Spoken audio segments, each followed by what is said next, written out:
सभी श्रोताओं, संप्रति हम सब ऋग्वेद के पंचम मंडल के 32वें सूक्त के 7वें मंत्र की व्याख्या में प्रवेश करने जा रहे हैं।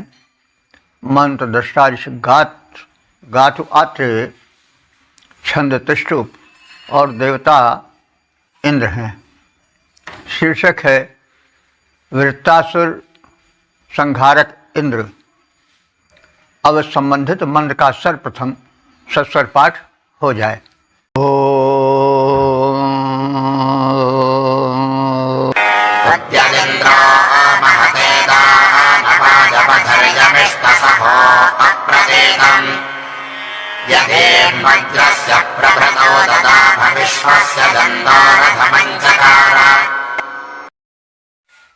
इस 7वें मंत्र में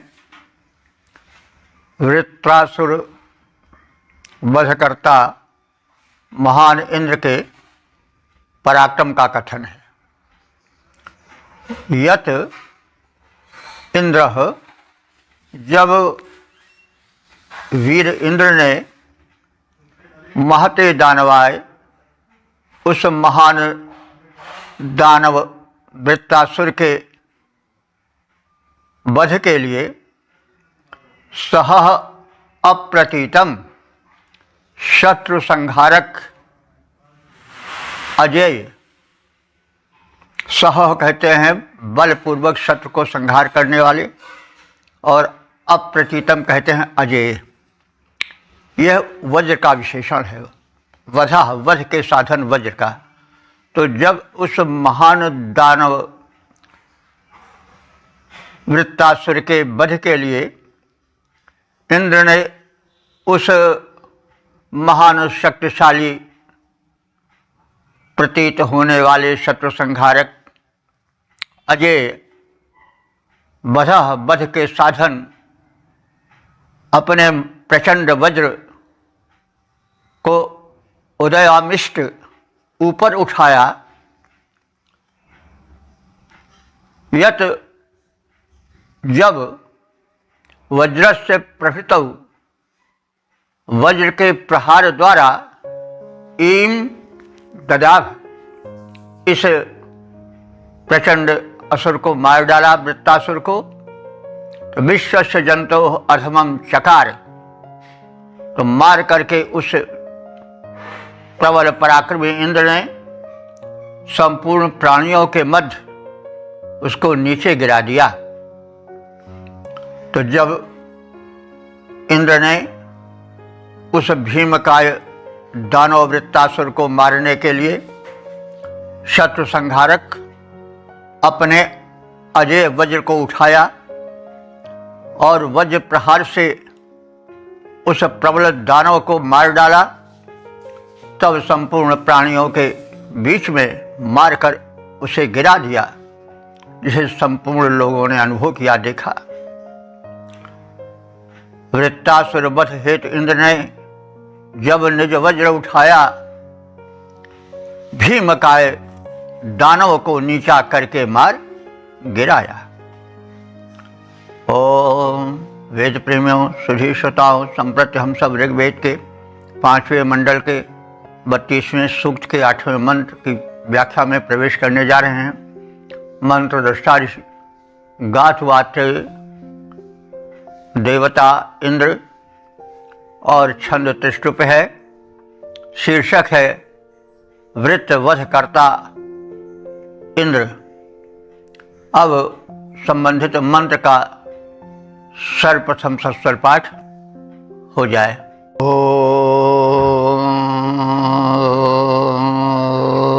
चंचदर्णं मधुपं शयानमसिन्वं भव्रं मह्याददुग्रः अपादमत्रं महता बधेन निदुर्योण आवृणं रुद्रवाचम्। इस 8वें मंत्र में भी वृत्त वधकर्ता इंद्र के पराक्रम का कथन है। अब ये समझना चाहिए कि कृषि प्रधान देश में वृष्टि का न होना एक बहुत बड़े अनर्थ का कारण था। तो वृक्ष के देवता इंद्र थे और वृक्ष को रोकने वाला प्रतिद्वंदी जो दानव था वो वृत्तासुर था। तो इसलिए वृत्तासुर के वध विषयक वार्ता को बार बार दोहराया गया है और लगभग सभी ऋषियों ने यह तथ्य अनुभव किया कि कोई न कोई शक्ति ऐसी ज़रूर है जो वृक्ष को रोकती है। तो उसे रोकने को दूर करने के लिए जो सर्वशक्तिमान इंद्र है उसके आवाहन की प्रार्थना की आवश्यकता है।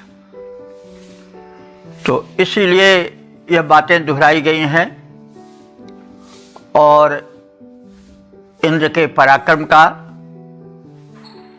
उसके प्रति आग्रह का और जो उपकृत भाव से समर्पण है उसका बार बार कथन किया गया है। तो उग्रह उस प्रचंड पराक्रमी इंद्र ने मही माने महान, विस्तृत। मही पृथ्वी को कहते हैं, लेकिन पृथ्वी का नाम मही इसलिए है कि वह बड़ी विस्तृत है। चलते जाइए उसका और छोर मिलता ही नहीं, इसलिए उसको मही कहा गया है। लेकिन मही से मतलब महिमा, महान, प्रबल आदि भी निकलता है। मही से ही तो महिमा भी बनता है। तो मही माने महान, अर्णम वेगपूर्ण चढ़ाई करने वाले। अब ये सब विशेषण है इस वृत्तासुर दानव के। तो अर्ण माने वेग पूर्वक प्रहार करने वाले, चढ़ाई करने वाले, प्रभाव जनाने वाले वृत्तासुर को, और मधुपान करने वाले यानी मदिरा पान कर मदमस्त होकर सोने वाले, शयानम सोने वाले उस वृत्तासुर को, असिन्नम जो कि प्राणी मात्र का शत्रु है उसको, जो कि वब्रम अपने प्रबल प्रभाव से सबको ढक देने वाला था, त्यम उस वृत्तासुर को अदात माने पकड़ लिया,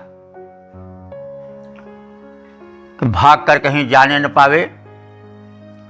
और इस प्रकार से जो युद्ध हुआ वृत्तासुर से, उस दुर्योण कहते हैं युद्ध को। वेद में युद्ध के बड़े पर्यायवाची शब्द आए हैं। तो दुर्योण माने भी युद्ध होता है और दुर्योणे माने युद्ध में, संग्राम में। महतावधेन वध के महान साधन अपने वज्र द्वारा, अपादम अमन्यम उस वृत्तासुर के टांग को तोड़ दिया इंद्र ने, ताकि वो भग न सके। और उस मृद्धवाचम, मृषा माने झूठ बोलने वाले, झूठ बोलना दुष्टों का स्वभाव ही होता है। तो उस मृद्धवाचम, उस असत्यभाषी वृत्तासुर को आवरणक मार डाला। तो प्रचंड इंद्र ने वेगपूर्ण आक्रमण करने वाले, मदिरा पीकर मदमस्त सोने वाले, शत्रु को अपने रक्षण साधन के द्वारा दूर ही रखने वाले, सबको आच्छादित करने वाले उस वृत्तासुर को इंद्र ने वज्र प्रहार से पहले चरणहीन कर दिया, टांगे तोड़ दी, ताकि वो किसी तरह से सुरक्षित न रह सके, भाग न सके। और फिर उस असत्यभाषी वृत्तासुर को इंद्र ने पकड़ लिया और युद्ध में अपने महान वज्र से उसको मार डाला। अति आक्रामक, मधु पीकर सोने वाला, सबको ढक देता, अरियों को रखता दूर, पदरहित गति असीम था भर लेता, ऐसे वृत्तासुर को सुरेंद्र ने युद्ध मध्य था पकड़ लिया। करके प्रहार अति प्रबल वज्र का उसके जीवन का अंत किया। ओम वेद प्रेमियों, सुधी श्रोताओं, संप्रति हम सब ऋग्वेद के पंचम मंडल के 32वें सूक्त के 9वें मंत्र की व्याख्या में प्रवेश करने जा रहे हैं। मंत्र दृष्टा गातु आत्रेय, देवता इंद्र, छंद त्रिष्टुप है, शीर्षक है इंद्र की महत्ता का कथन। अब संबंधित मंत्र का सर्वप्रथम सस्वर पाठ हो जाए।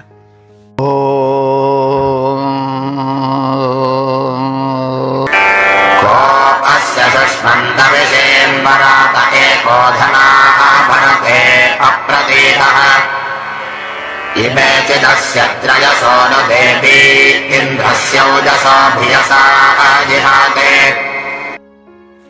इस 9वें मंत्र में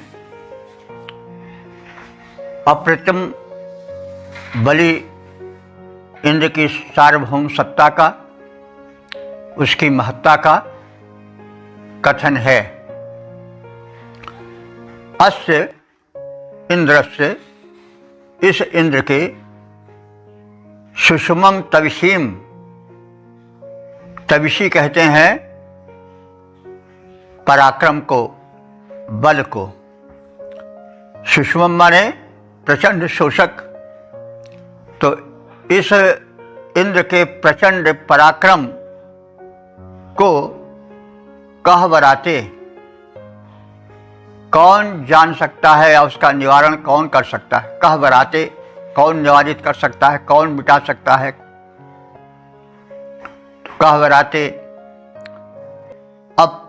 अप्रतिहतः माने पीछे न हटने वाले इस इंद्र, यह इंद्र एकह माने अकेला ही, धना भरते सभी धनैश्वर्यों को धारण करने वाला है, यानी एकमात्र वही धन वैभवान है। देवी इमे चित, देवी कहते हैं तेजस्विता को। इमे माने ये दोनों, तो यहाँ ये दोनों से द्यावा पृथ्वी से है तात्पर्य।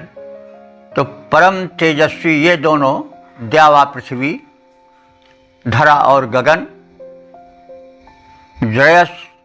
जयसः अस्य इंद्रस्य, जयसः माने वेगवान, अस्य इंद्रस्य इस इंद्र के, ओजसः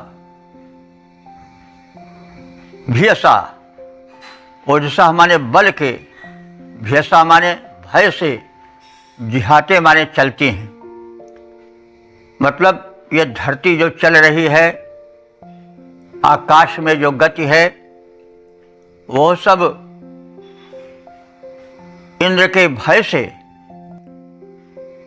हो रही है। नहीं तो दौड़ते हुए, भागते हुए सब में विश्राम की भी इच्छा होती है, लेकिन जो धरा गगन ये सब नित्य क्रियारत हैं, इनमें शैथिल्य नहीं आ नहीं पाता है, तो वह इंद्र के भय से है।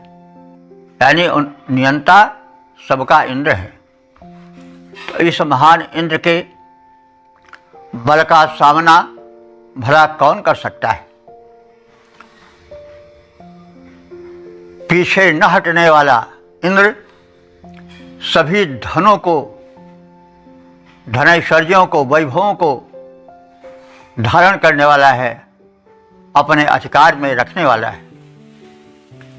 इस इंद्र के प्रभाव से, प्रताप से, भय से ये दोनों तेजस्वी द्यावा पृथ्वी धरा गगन गतिमान रहते हैं, क्रियाशील रहते हैं, इसलिए कि इंद्र के अनुशासन का भय उनको है।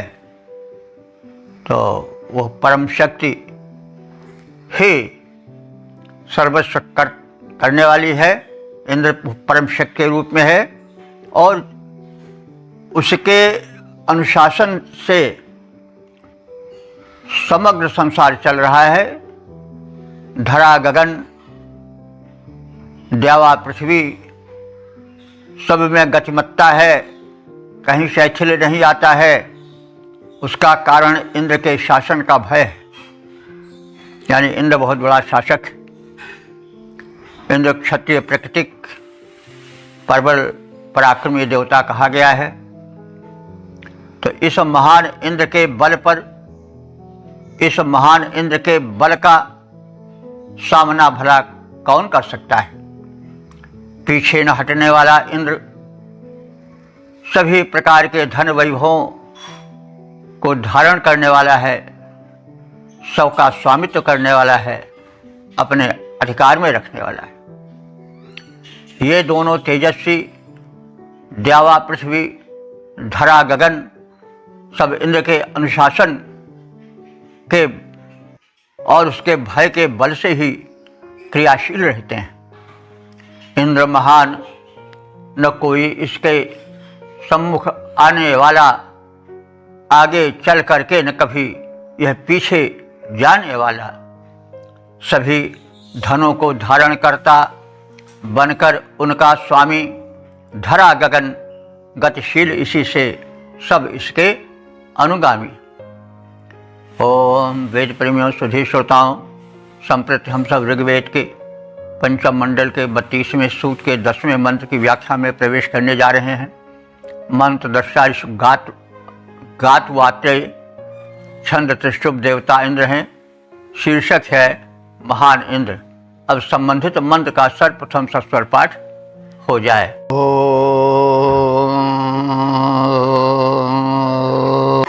यस्मै देवे स्वधितर्जयेत इन्द्राजगातुरुषते भजे मे संयतो जुवते विश्वमाभिरनुस्पधावने क्षितयो नमन्ता। इस 10वें मंत्र में इंद्र के अप्रतिहत बल पराक्रम का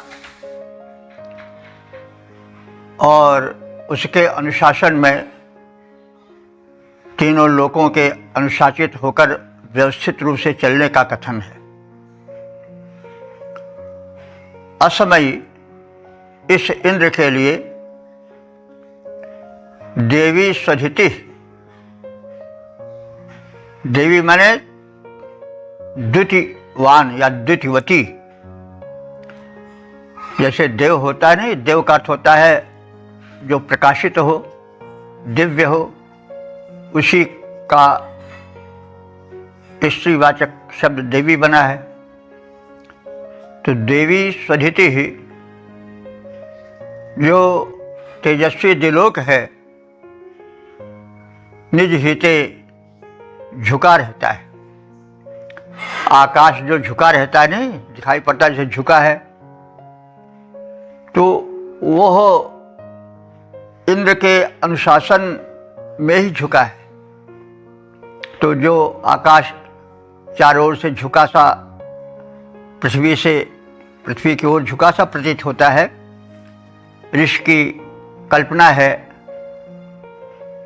कि यह झुकाव जो है वो इंद्र के अनुशासन के पूर्ति के रूप में है। तो यह जो आकाश झुका रहता है वो इंद्र के अनुशासन में झुका रहता है। और यह पृथ्वी उशती इव,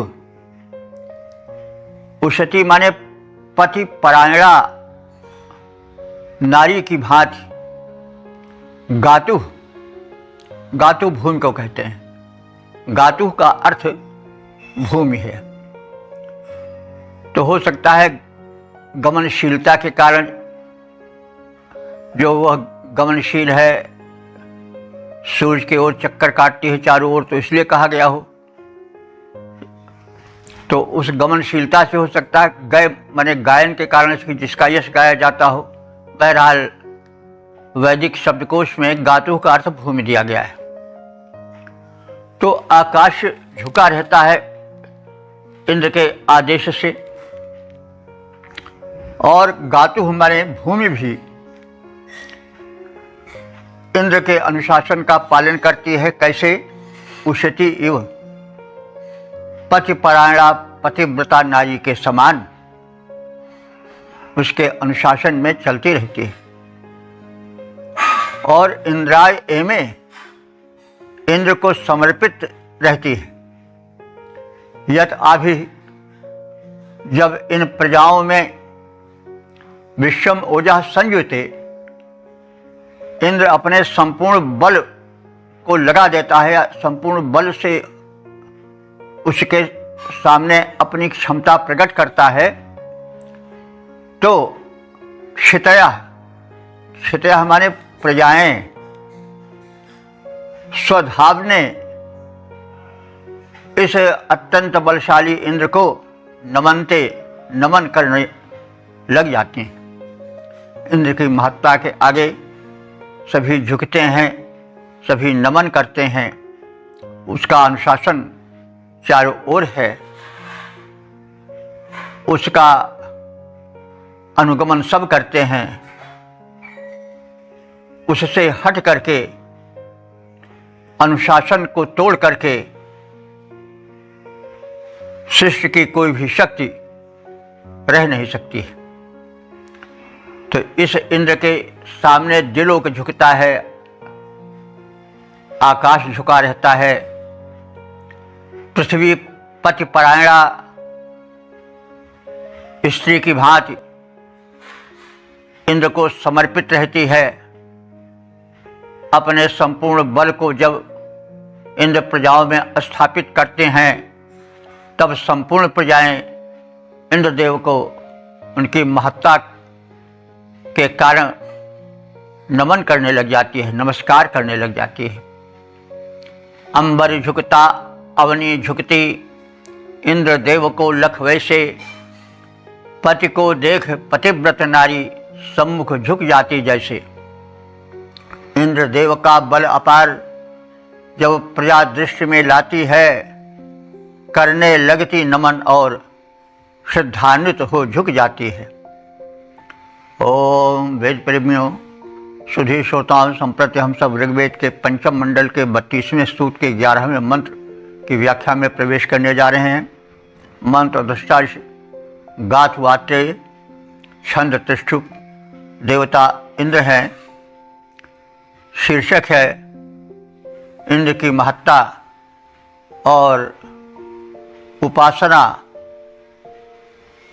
उसे प्राप्त करने का साधन है। अब संबंधित मंत्र का सर्वप्रथम सस्वर पाठ हो जाए।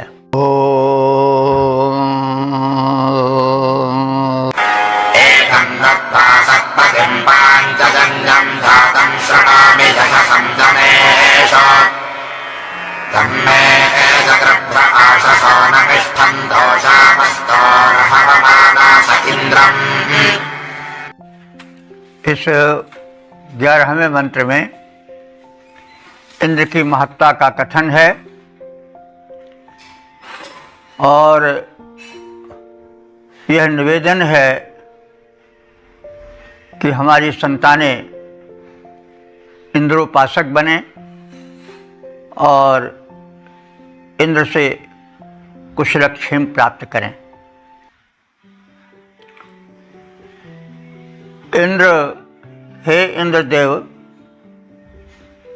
जनेषु शृणोमि, मैं ऋषि गणों से सुनता आया हूँ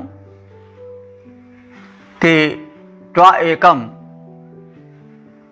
तुम अकेले ही सतपतिम, शिष्य के सच्चे स्वामी हो, पालन करता हो।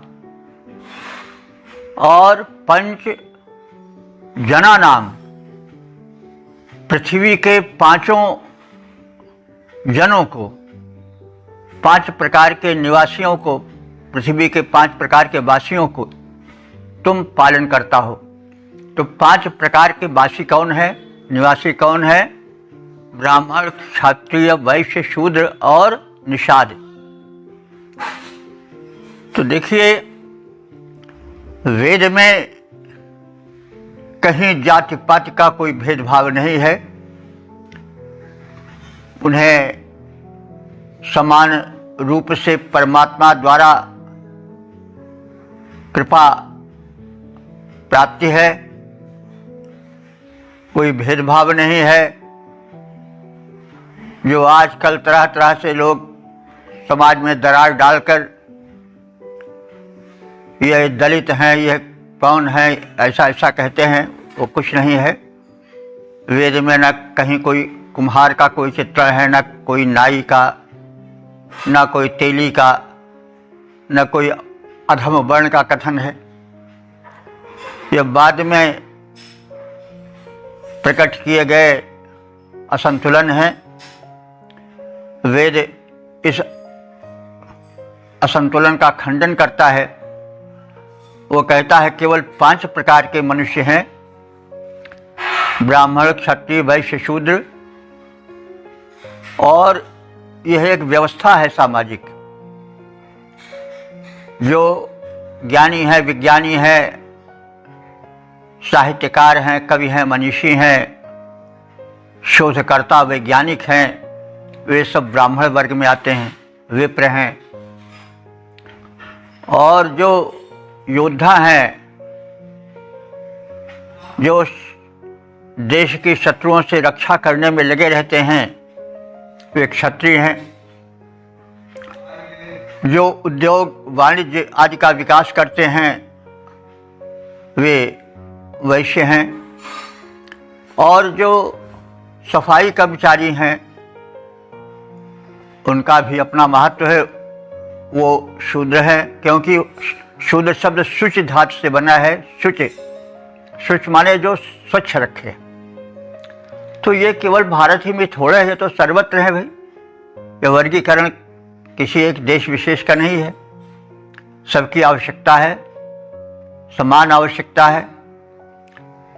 यह बात अलग है कि भाई किसी को ज़्यादा मान मिलता है, किसी को कम मिलता है, लेकिन इसमें दलील देने की आवश्यकता नहीं है। भाई प्रधानमंत्री जब आता है तो रास्ता बंद हो जाती है, सर्वसामान्य को चलने नहीं मिलता है, या इसी प्रकार से और लोग आते हैं महान।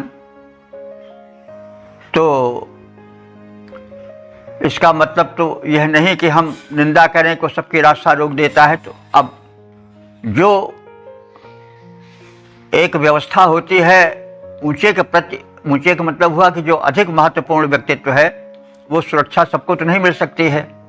सामान्य को तो रास्ते में चलना भी मुश्किल हो जाता है, लेकिन जब एक व्यक्ति चलता है तो रास्ता साफ हो जाता है।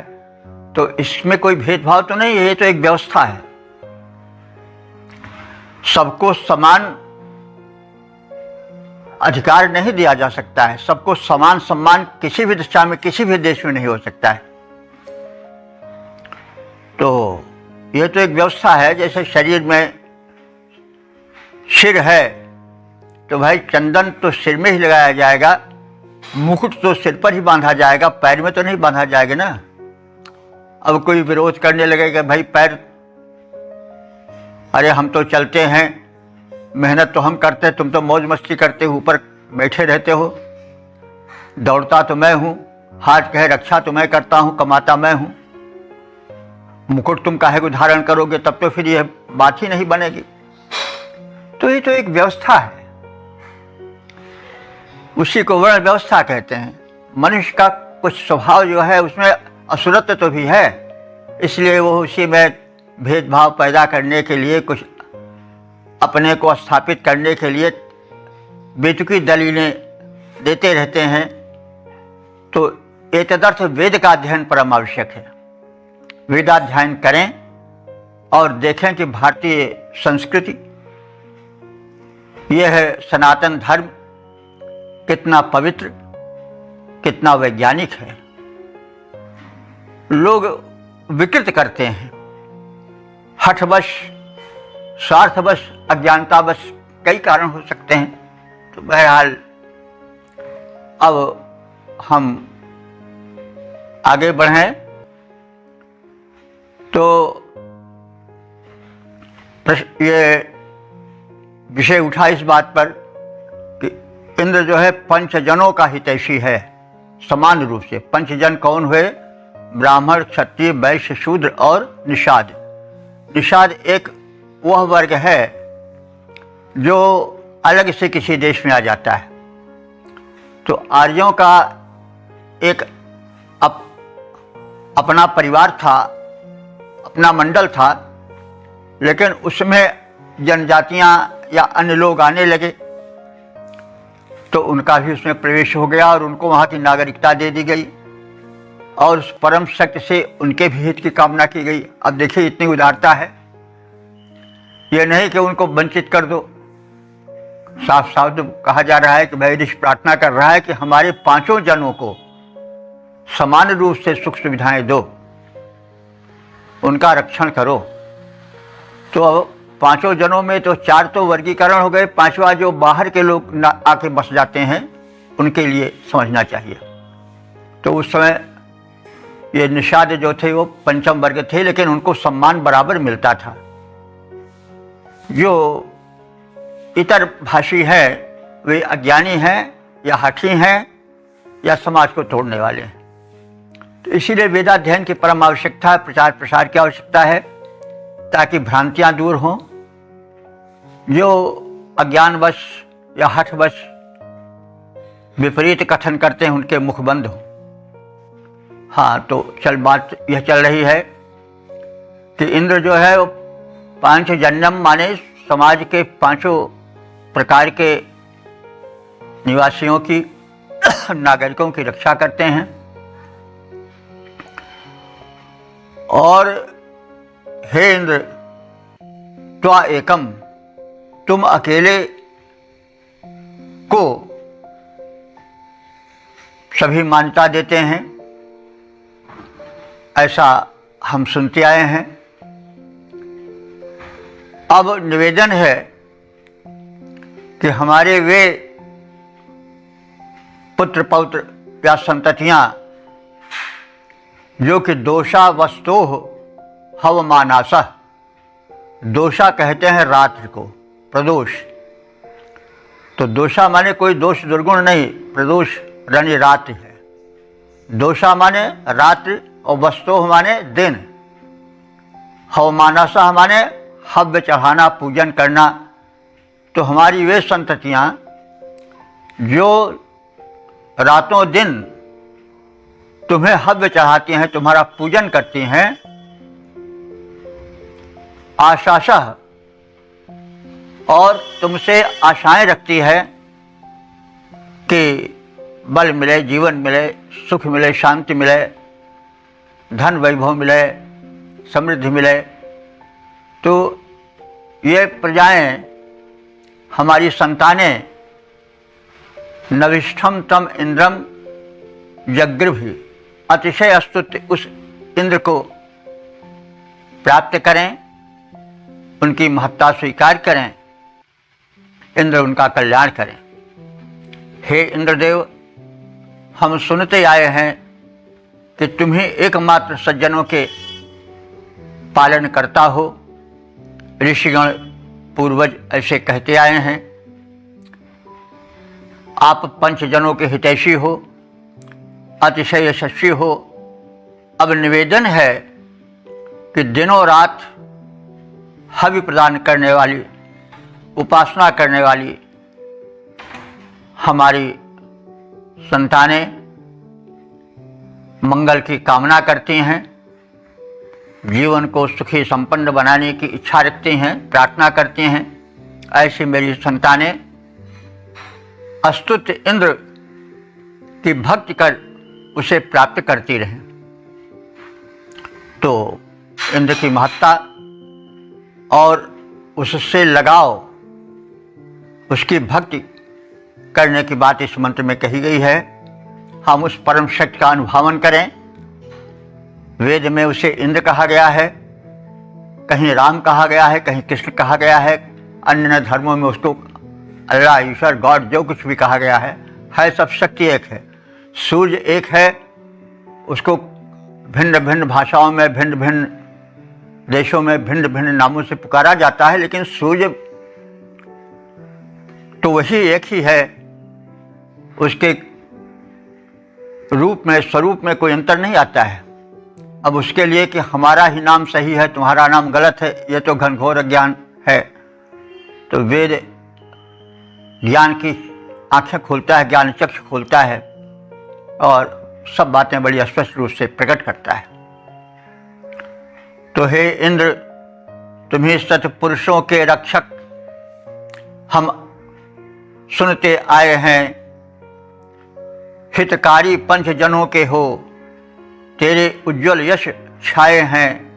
दिन रात हवन करने वाली संतानें शुभ के भाव भरें। अस्तुत इंद्र की मंगलमय वे भक्ति भावना प्राप्त करें। ओम। वेद प्रेमियों, सुधी श्रोताओं, संप्रति हम सब ऋग्वेद के पंचम मंडल के 32वें सूक्त के 12वें मंत्र की व्याख्या में प्रवेश करने जा रहे हैं। मंत्र दशारिश गातवाते देवता इंद्र, छंद त्रिष्टुप है, शीर्षक है इंद्र की उपासना मनोरथों को पूर्ण करने वाली है। अब संबंधित मंत्र का सर्वप्रथम सस्वर पाठ हो जाए।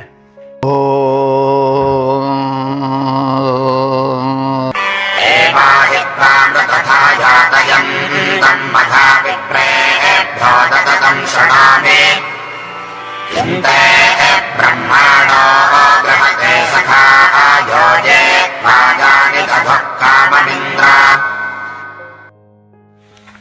इस 12वें मंत्र में, जो कि समापन वाला मंत्र है, इसमें इंद्र के प्रेरक, दानशील और उदार प्रवृत्ति का चित्रण है। इंद्र, हे इंद्रदेव, देवाधिदेव, एवं इस प्रकार ऋतु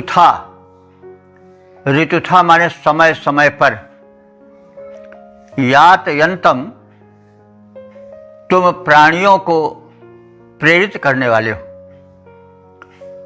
त्वाम तुमको, विप्रेभ्यः मघादत्तम शृणोमि। शृणोमि माने सुनता हूं, मैं ऐसा सुनता हूं कि तुम विप्रेभ्यः, विप्रेभ्यः माने ज्ञानियों को, मघादत्तम धन ऐश्वर्य देते रहते हो। तो देखिए, विप्र शब्द जो है ऋग्वेद में कहीं जाति विशेष के लिए नहीं आया है। विप्र का अर्थ होता है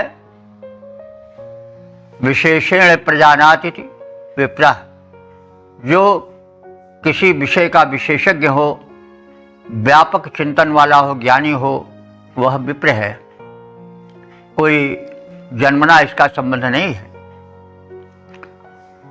तो ऐसे लोगों को जो कि तत्वज्ञानी हैं, जो कि महान हैं, उनको इंद्र मघा माने ऐश्वर्य, इसीलिए इंद्र को मघवा भी कहते हैं, क्योंकि परम ऐश्वर्यशाली है। तो वैसे मघ माने होता है ऐश्वर्य, समृद्धि। तो हे इंद्र, तुम विप्रेभ्य हो, जो विशिष्ट ज्ञानी हैं, तत्वज्ञानी हैं, उनको मघादत्तम ऐश्वर्य देते रहते हो। शृणोमि, ऐसा मैं सुनता आया।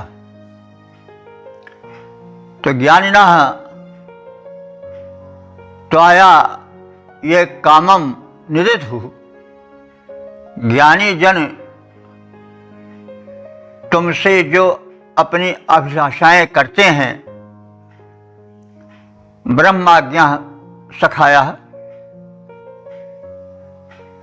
हे परम ज्ञानी मित्र इंद्र, ते किम गृहते, तुमसे वे क्या क्या नहीं पाते हैं, अर्थात सर्वस्व पाते हैं। तो तुम्हें अपना परम प्रिय सखा, निकट का सहयोगी, सहायक मान करके प्रेम पूर्वक जो जो अभिलाषाएं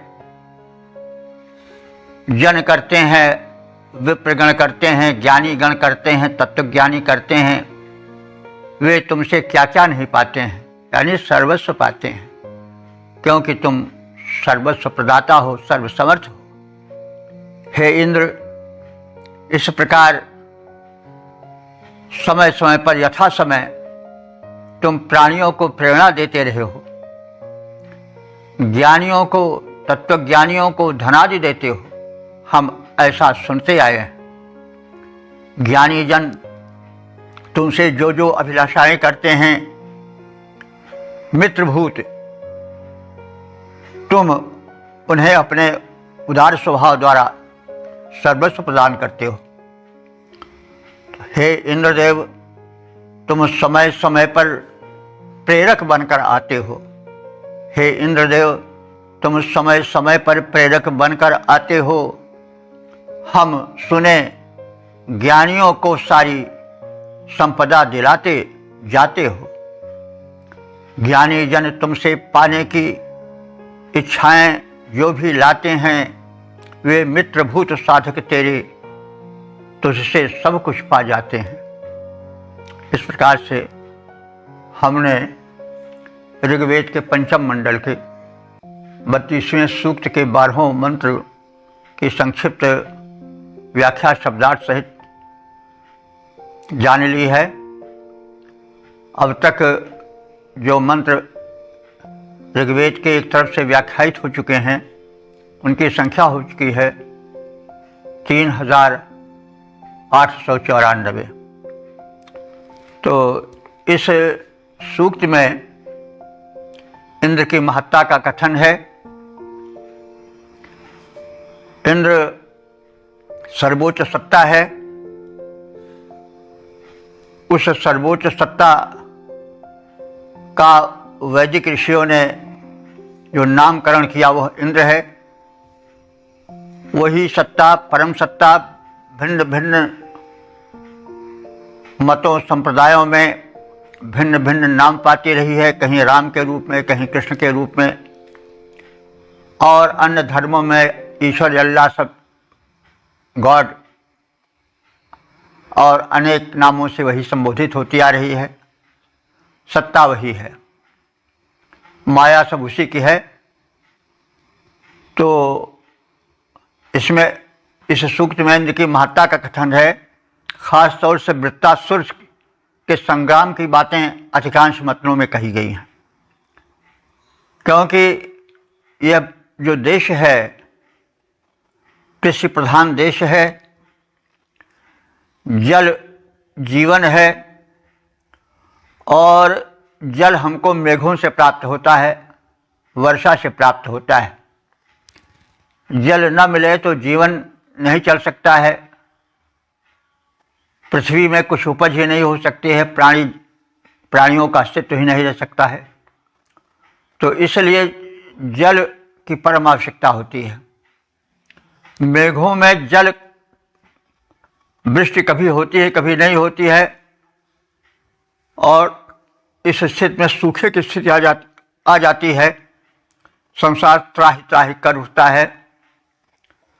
तो इस वृष्टि में अवरोध उत्पन्न करने वाली जो शक्ति है, जो दानवी शक्ति है, उसको वृत्तासुर कहा गया है। उसी का पुत्र सुषणासुर है, जो कि सूखा फैलाता है, दुर्भिक्ष फैलाता है। एक रूपक रूप में भी बातें कही गई हैं, क्योंकि वेद एक काव्य भी है। हमें मूल अर्थ को समझना चाहिए। तो जो जल वर्षण में बाधा उत्पन्न करने वाली दानवी शक्ति है, उसको इंद्र समाप्त करता है, धरती की प्यास बुझाता है और जीवन चक्र चलाता है, नदियों में धार बहाता है, आदि आदि रूपों में हम सब बातें समझते हैं। तो इंद्र को वृष्टि प्रदान करने वाली परम शक्ति कहा गया है, जिसका सबसे प्रथम कार्य है कि जल की व्यवस्था करना। इसके अतिरिक्त और भी बातें बताई गई हैं कि जब सृष्टि अपने प्रारंभिक अवस्था में थी, जगह जगह पर भूकंप आते थे, ज्वालामुखी फूटते थे, पहाड़ उभरते थे, तब इंद्र ने उस बाधा को दूर किया ताकि धरती पर विकास हो सके, प्राणियों की स्थिति सुधर सके। तो वो व्यवस्थापक जो है वह इंद्र है। तो उसने भिन्न भिन्न प्रकार से धरती में जीवन संचार की व्यवस्था की है। उसके आगे कृतज्ञता ज्ञापन किया है ऋषियों ने और उसके प्रति भक्ति भावना प्रकट किया है, आहुति अर्पित किया है, उसका प्रिय पदार्थ सोम से अर्पित किया है, जो कि वैश्विक ऊर्जा का स्रोत है, क्योंकि ऊर्जा से ही सब कुछ संपन्न होता है। लोगों को, अपने संतानों को यह कहा है कि तुम इंद्र की भक्ति करो, वह परम दाता है, उदार है, सर्वशक्ति संपन्न है, परम वैभववान है, वो सब कुछ दे सकता है, इसलिए उसकी भक्ति करो। और जो समाज में वर्ग हैं उन सब को समान दृष्टि से वह इंद्र समृद्धि देता है, सुख और सौविध्य प्रदान करता है। तो इंद्र जो है वो समदर्शी है, समाज में कहीं भेदभाव, किसी के साथ अनुचित व्यवहार करने की बात नहीं कही गई है। बाद में जो लोग भेदभाव उत्पन्न करने के लिए बेतुकी बातें करते हैं, नकारात्मक दृष्टिकोण प्रस्तुत करते हैं, उनको इस बात को समझना चाहिए, वेदाध्ययन करना चाहिए, श्रवण करना चाहिए, ताकि मानव की शक्ति जो है या राष्ट्र की शक्ति जो है वो निरर्थक विवादों में ना उलझे, ना नष्ट हो, वरन वो सकारात्मक और विधायक रचनात्मक क्रियाओं में लगे। तो एतदर्थ वेद की ऋचाओं में छिपे हुए जन कल्याण के सूत्रों से हम परिचित हों और तदनुसार आचरण करें कराएं।